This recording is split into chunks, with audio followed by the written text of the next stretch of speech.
objetiva, um ato particular de Deus e de sua exclusiva iniciativa, na qual Ele, Deus, envolveu a pessoa do seu Filho. Portanto, Deus comprou, é a palavra redenção, o homem para libertá-lo da escravidão do pecado. E a moeda que ele usou para fazer o pagamento foi o sangue do seu Filho Jesus.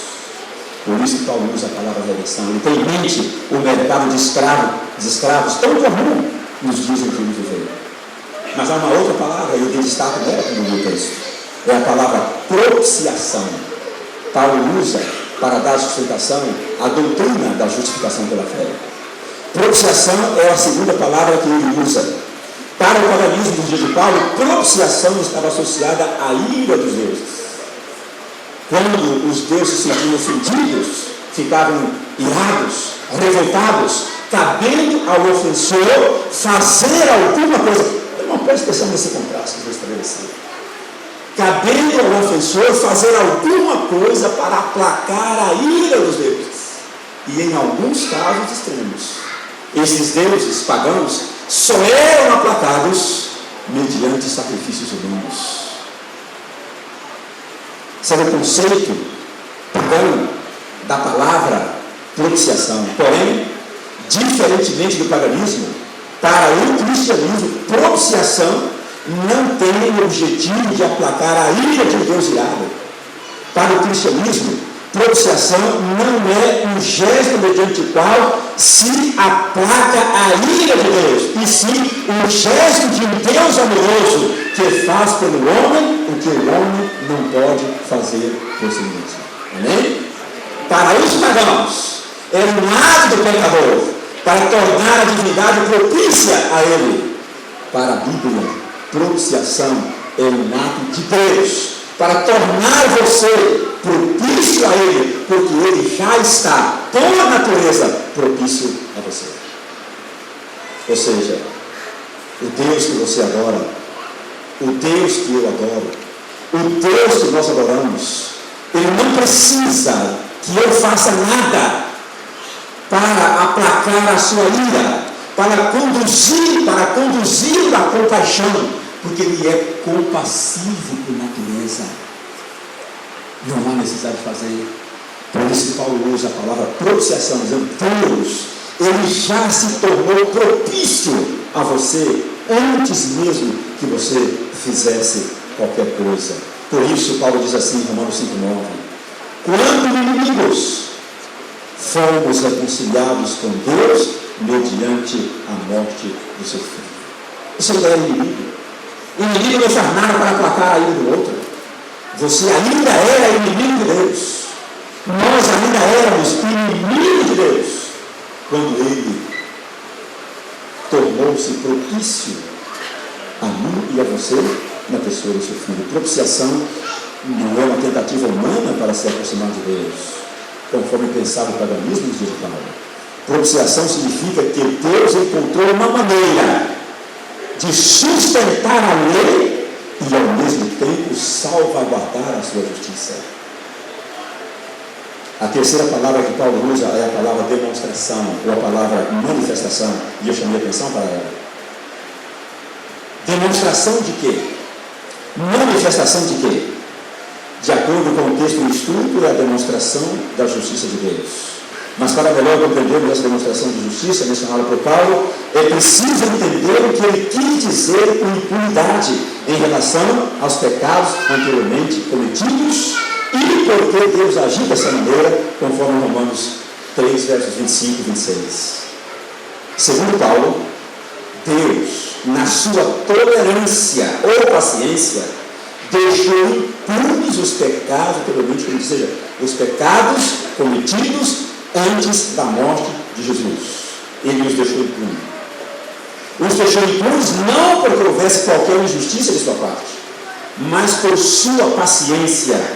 E isso porque ele tinha em mente a firme determinação de que na plenitude dos tempos ele daria àqueles pecados a punição que eles, por justiça e direito, mereciam.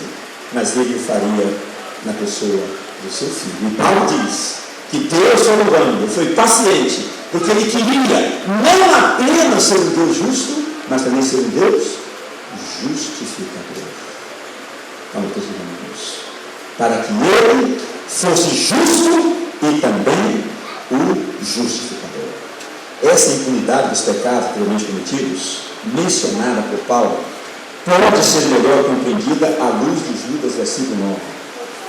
Ali diz assim: contudo, o arcanjo Miguel, quando contendia com o diabo, ou seja, contudo, quando Jesus contendia, disputava com Satanás a respeito do povo de Moisés, Jesus não se atreveu a proferir juízo inflamatório contra o diabo. Pelo contrário, disse: o Senhor te repreenda.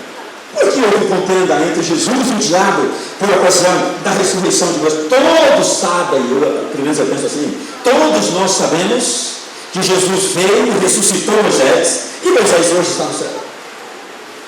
Só que Jesus fez isso antes de ele morrer na cruz do Calvário. Então a contenda era o seguinte: quando Jesus veio para estar Moisés, o diabo se apresentou: pera lá, com que autoridade, oculta e base, você veio visitar Moisés? Vocês não disseram, você e o seu pai não disseram que o salário do pecado é a morte? Sim, dissemos. E Moisés não pecou? Pecou. Então ele não tem direito de ressuscitar. Ele tem que ser mantido na sepultura. Ele faz parte do meu império, ele faz parte do meu reino. Irmãos, e do ponto de vista legal, o raciocínio estava corretíssimo. Ora, se o salário do pecado é a morte, e Moisés havia pecado, e o pagamento não havia ainda sido feito, com que direito Deus ressuscitaria Moisés e o levaria para o céu? Por isso que Jesus disse assim: olha, eu não vou entrar em discussão com você, Satanás, porque eu estou aqui sob ordens do meu comandante, do meu pai. Você discuta com ele. Ele me mandou. E custe o que custar, eu vou cumprir a ordem dele. Então você discute com ele. Se há alguma coisa errada nisso, o erro não é meu. Eu estou cumprindo ordens. Discuta com o meu pai. E não é só Moisés. Onde está Elias? Ele morreu? Qual é o salário do pecado? Elias pecou ou não? Está no céu, não recebeu o salário do pecado. Onde está Enoque? Ele foi pecador ou não? Provou a morte? Mas qual é o salário do pecado? Por que isso acontece? A resposta pode dar. Porque Deus, na sua tolerância, na sua paciência, deixou impunes os pecados anteriormente cometidos, tendo em vista o tempo presente, para que ele fosse justo e também justificador. Ou seja, no contexto do Antigo Testamento, Deus parecia mais benevolente do que justo, porque deixou de aplicar a penalidade que o pecado merecia. Foi mais benevolente do que justo. E é isso que Paulo está dizendo. Ele foi porque tinha em mente o dia, o tempo presente, quando ele aplicaria a pena do pecado na pessoa. Ou seja, ele daria ao pecado o tratamento que esse pecado merece. Amém? Agora eu pergunto para você: se Deus tivesse mantido Moisés na sepultura eternamente, teria cometido alguma injustiça? Lógico que não. Ele foi pecador. Se Deus não tivesse levado Elias para o céu, teria cometido uma injustiça com ele? Não, porque ele merecia, era a morte eterna. Se Deus não tivesse levado Enoque com ele para o céu, teria cometido uma injustiça com ele? Não. Ele era pecador, só que o pecado é a morte. Então Deus, durante o tempo que antecedeu a morte de Jesus, ele foi benevolente, mas não estava sendo justo, porque não dava ao pecado aquilo que ele merecia. Eu disse no início que fazer justiça nada mais é do que dar a cada um o que merece. E o pecado merece o quê? A morte eterna. Só que Moisés está no céu a respeito de ter sido pecador. E foi antes de Jesus morrer na cruz. Por isso é que houve a contenda entre Jesus e Satanás, por ocasião da ressurreição de Jesus. Na cruz, porém, Deus deu ao pecado o tratamento que ele merece. Eu vou ler aqui um texto, irmãos, eu não posso me furtar de ler esse texto aqui com vocês.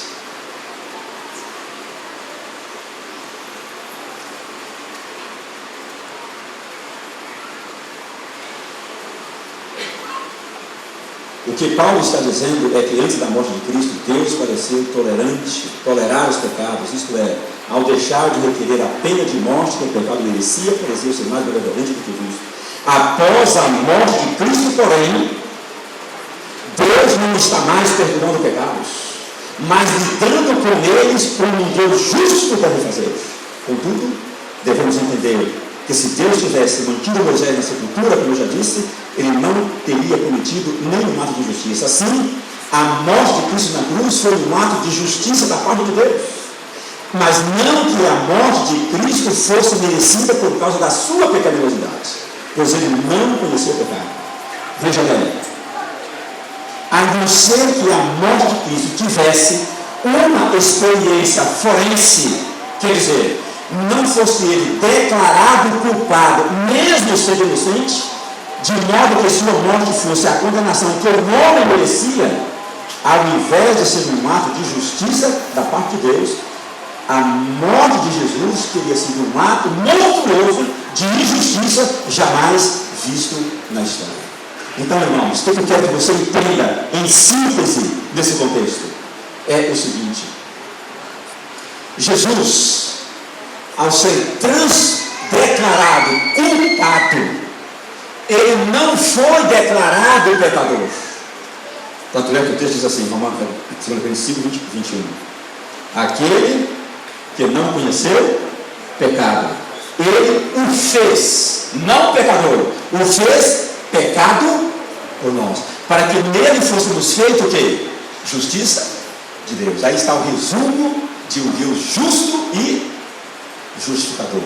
Quando Deus permitiu que o seu filho fosse para a cruz, ele o fez porque ele se fez pecado, permitiu que ele se fez pecado, e ao se fazer pecado, ele não se tornou pecador. Desta forma, amigo, entenda uma coisa: da mesma forma que Jesus se fez pecado por uma declaração divina, e não porque ele tivesse cometido algum tipo de pecado, irmãos, Jesus nunca se contaminou com o pecado.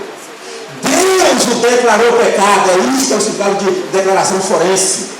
Deus o declarou pecado, e ele foi tratado não como se fosse pecado, mas como pecado ele foi tratado. Deus estava sendo justo. E nesse mesmo gesto, Deus te declara o quê? Justo, mas não te transforma numa pessoa justa. Entenda isso, amigo. É isso que você entenda. Você, do ponto de vista forense, você é declarado justo, apesar de ser injusto em si mesmo. Jesus, ao contrário, ele foi declarado injusto, apesar de ser o quê? Justo. Você é declarado justo, apesar de ser o quê? Injusto. E tudo isso em uma experiência forense.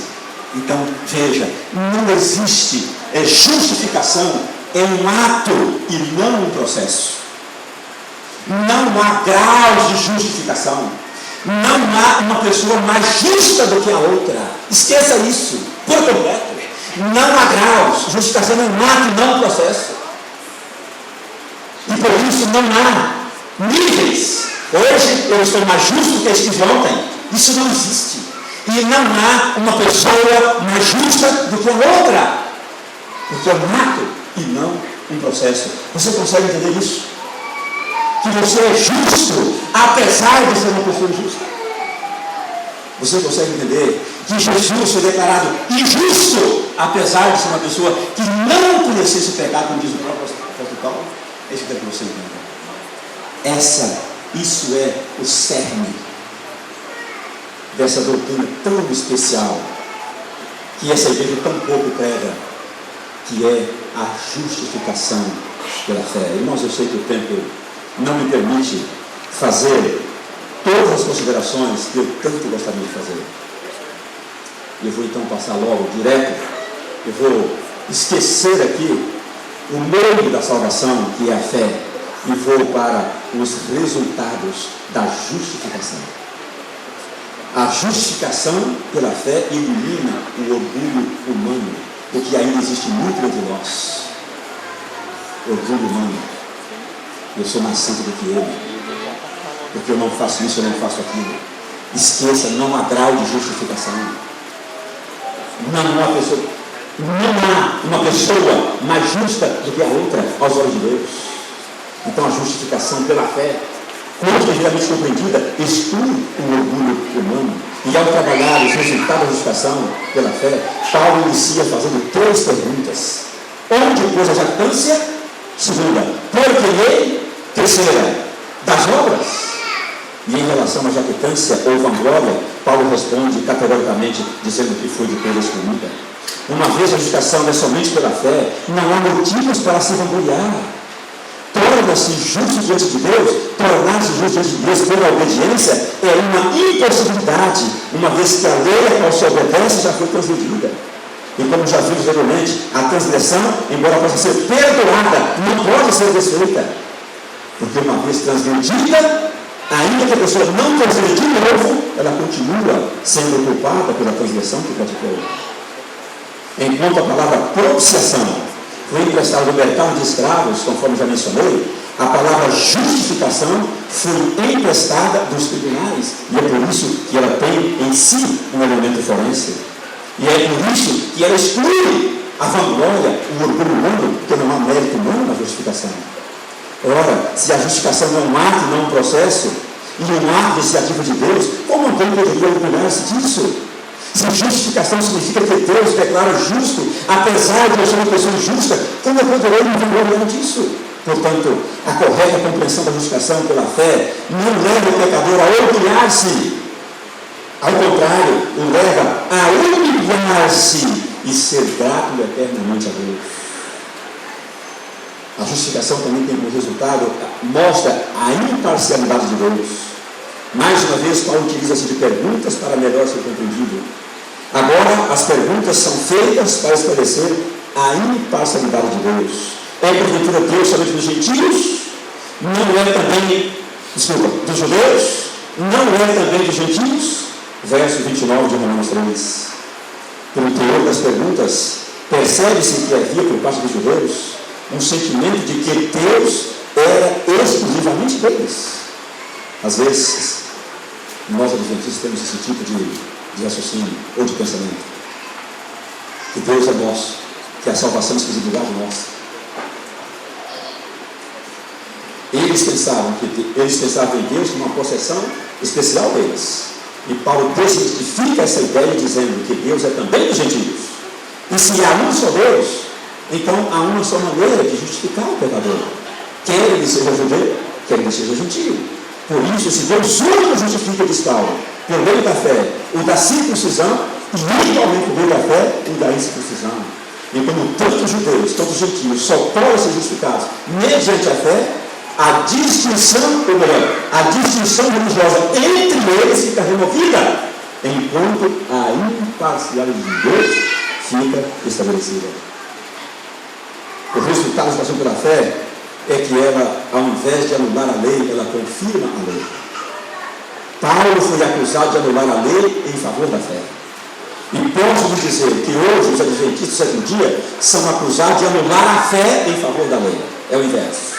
Não obstante a acusação sofrida por Paulo, bem como a que é feita aos adventistas, a compreensão bíblica da justificação pela fé não admite tais acusações. Ao contrário da acusação sofrida por Paulo, a justificação pela fé confirma a lei.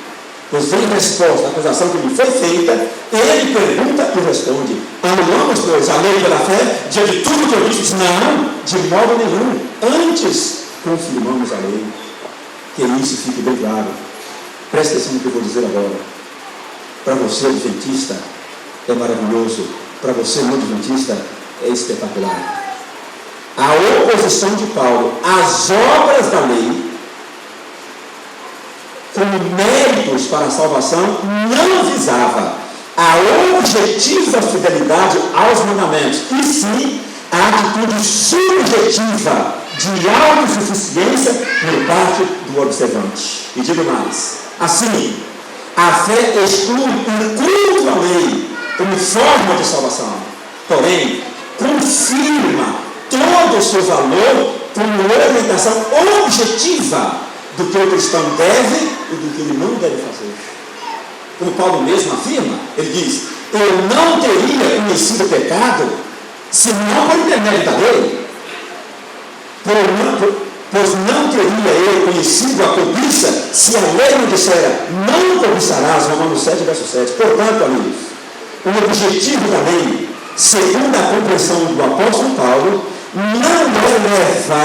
salvar ou mesmo justificar, mas mostrar aos que são justificados pela fé o que é certo e o que é errado, o que ele deve e o que ele não deve fazer. Essa é a função da lei e sempre foi. Percebe-se, pois, que ao apresentar a teologia da justificação pela fé, Paulo não coloca lei e fé em oposição uma à outra, a fim de exaltar a fé em detrimento da lei.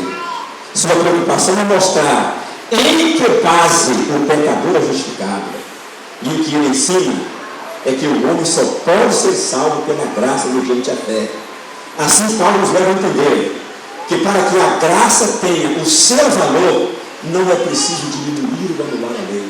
Para Paulo, cada uma tinha o seu valor e continua tendo até hoje. Eu não posso misturar as coisas. Como vimos, a justificação está fundamentada na graça, que é a sua fonte, no sangue de Cristo, que é a sua base, e na fé, que é o seu meio e condição. Esses três elementos não agem independentemente um do outro. Assim, na justificação pela fé, o Deus gracioso, com base na cruz de Cristo e por meio da fé nele depositada, declara justo todos aqueles que nele creem. E por isso não comete nem condescende com a injustiça daqueles aos quais ele justifica. E as implicações disso são três, pelo menos. E eu vou destacá-las. Primeiro, a justificação pela fé, por ter como fonte a graça, como base a cruz e como meio a fé, exclui totalmente a vulgar. Porque você precisa entender que quando